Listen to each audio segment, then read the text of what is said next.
Well, would you look at that? Who said the Catholic Church wasn't accepting of the LGHDTV+ community? Welcome, my dearest viewers, to yet another banger video where I throw people against Dragon Ball and see if they stick to the wall. Today's video is about Father Enrico Pucci, bless him, and his stand made in heaven, amen. And how far I believe he would be able to make it in Dragon Ball Super or Dragon Ball Z or Dragon Ball if he were to somehow end up there magically. Father Pucci is the main antagonist of JoJo's Bizarre Adventure Part 6 Stone Ocean. He was a pretty amicable man of faith in his younger years, but was corrupted by Dio over time, turning into one of Dio's most fanatical followers. Dio eventually began to replace the image of God in the eyes of Pucci. His philosophy that all humans were weak and helpless creatures who were governed by universal laws beyond their comprehension really took Pucci by force. Pucci's main goal is to attain heaven by all means necessary. Due to his beliefs that all humans are merely slaves to fate, he has no qualms whatsoever about tossing their lives away if needed. He is described pretty perfectly by another character who dubs him as the worst evil, an evil man who didn't know that he was evil. And this is the perfect time to throw in a little spoiler warning. If you have not seen JoJo Part 6, I strongly recommend watching it before you watch this video. I will cover a lot of Pucci's powers, which can be a really annoying spoiler if you want to actually experience the show for yourself. And I also strongly recommend you watch all of JoJo in chronological order before you just even start with Part 6. The show is really good and definitely worth your time, if you were to ask me of course. And no, you can't skip Part 1. You fucking troglodytes. Watch Phantom Blood 2, it is absolute peak. With that bit out of the way, let's talk about Pucci. Continuing the trend with the previous few videos I made, Pucci himself will not be doing any of the fighting. You have to keep in mind that outside of Part 1 and Part 2 of JoJo, the actual human characters don't really fight. They are by all means just normal humans if you want to talk in terms of power scaling. They all probably range from power levels between, I don't know,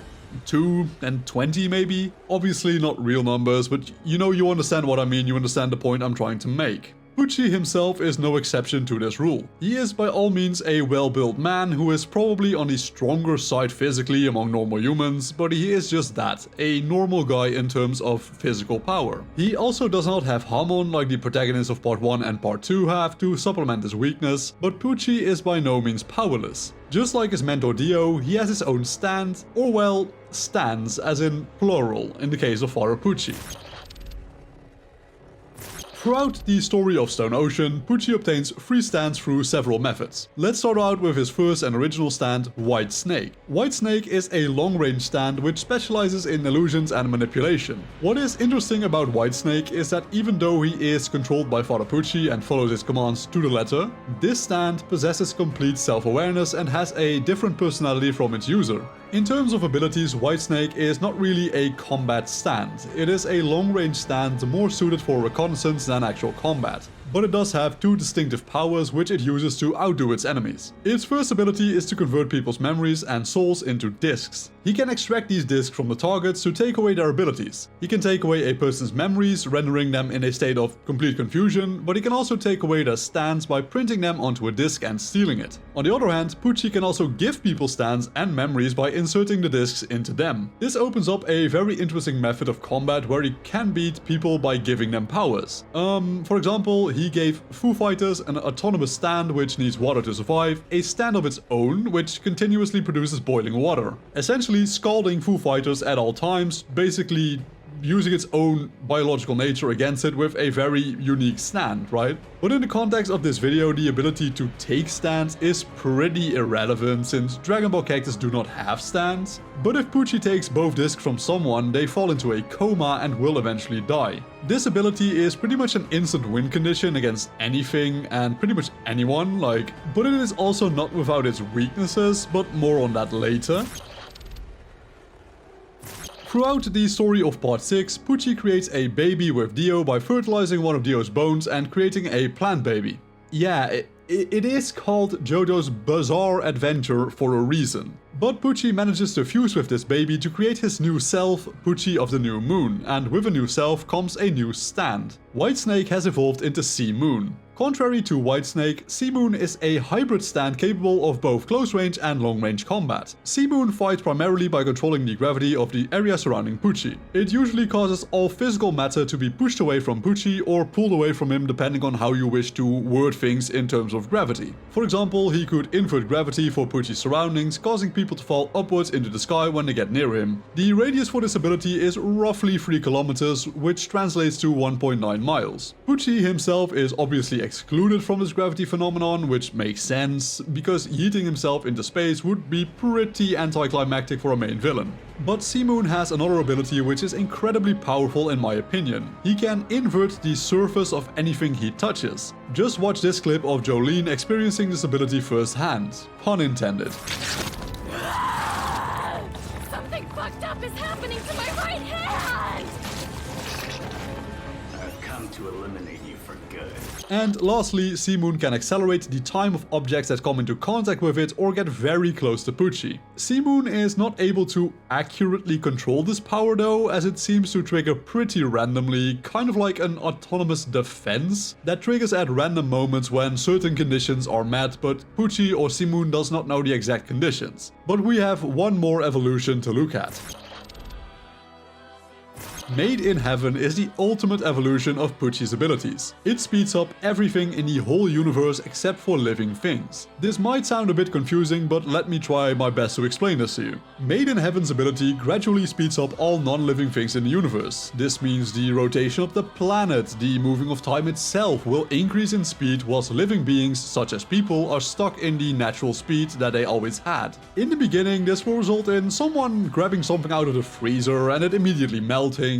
But as time moves millions and millions of times faster, entire mountains will erode from the face of the planet. New ice ages will appear in seconds. The world might flood in the blink of an eye. What makes this ability especially powerful is that Pucci is able to speed up alongside this time himself. Whilst everyone else stagnates at their normal speed, Pucci can move as fast as the accelerated time itself. And eventually, when time speeds up so much, the universe will reach a so-called singularity point where instead of expanding outwards, it will contract inwards. This singularity point is pretty much the reset of the universe, the end of one cycle and the beginning of the next. Using this ability, Pucci can remake the universe as many times as he wants, but he can also stop this process halfway through. He can accelerate so much that he can just outspeed and defeat his opponents and then just cancel out his own ability. Alright, so we have reached the point in the video where I will get roasted, most likely, anyway. But how far do I think that Pucci will get in Dragon Ball? First off, I will give Pucci all of his stands. Technically, he could not get the Sea Moon or Made in Heaven since we need a green baby for that, but I will just say that he had the bone on him when he got teleported. And I have to be honest here, I think that Pucci could get extremely far with his stance. The ability to comatose people with Whitesnake and the ability to invert people with Sea Moon can both be instant kill shots. Both of them being autonomous stands also allows for them to ambush people pretty easily. These stands also do not possess ki and can't be detected that way. And as we can see in the JoJo verse itself, non-stand users cannot see stands. Now, I'm sure some of the very perceptive people in Dragon Ball can surely sense something when a stand is there. Just in my personal opinion, I think that stands are some of the most broken abilities in anime because they are so well suited to pretty much combat anything. And then you have the fact that if Made in Heaven is used early on, he can eventually just outspeed any opponent he faces. But giving Pucci an actual placement is still pretty difficult. He has insanely powerful abilities, but he is also just a regular dude. If I had to make a rough estimate of where he could eventually fizzle out, it would probably be somewhere between the Frieza saga and the Cell saga if you were to ask me. At that point in Dragon Ball, characters like Frieza and Cell could beat Pucci even if he uses Made in Heaven by blowing up the planet itself. They would be able to survive in space, but I don't really see Pucci doing the same. But honestly, I can get behind placing him earlier or later depending on the situation you would put him in. I would be pretty reluctant to place him anywhere below the Saiyan saga though. I think that's pretty much his bottom. Talking about bottoms with Pucci is actually so incredibly wild, but anyway. But for now, I will just place him into the Cell saga, where I do think Cell pretty much just walls him out. Like, he can invert Cell, Cell can just regenerate, he can speed up, Cell is fast enough to stop him before he reaches a speed that is too much. Cell is also very intelligent, Cell can survive in space. I don't see him getting past Cell without some type of plot device or just complete luck, hack ability or whatever, right? But I am the most interested in, of course, what you guys think about this topic. Do you think I underestimated Pucci? Do you think I overestimated him? Be sure to let me know your thoughts in the comments down below, as per usual. But with all that being said, ladies and gentlemen, thank you all so much for watching today's video. As per usual, I say this every damn video, but I'm just going to keep saying it because I do feel this way. I truly appreciate every single viewer that takes the time out of their day to watch my content. It makes me very content to know that even a handful, maybe a couple hundred people enjoy the content I make. That pretty much makes it all worth it to record these videos after a long work day, right? I really don't do this for myself. I do kinda do it for myself, but I mainly do it so that people can actually enjoy themselves after their own day of, hard work. So if you would like to see more of my content in the future, please do consider clicking the subscribe button and turning on all notifications for my channel. I would also really appreciate it if you would consider liking the video and leaving a comment with your thoughts, as I said below. And work hard, study well, and eat and sleep plenty, and I will see you all again in the next video. Peace out.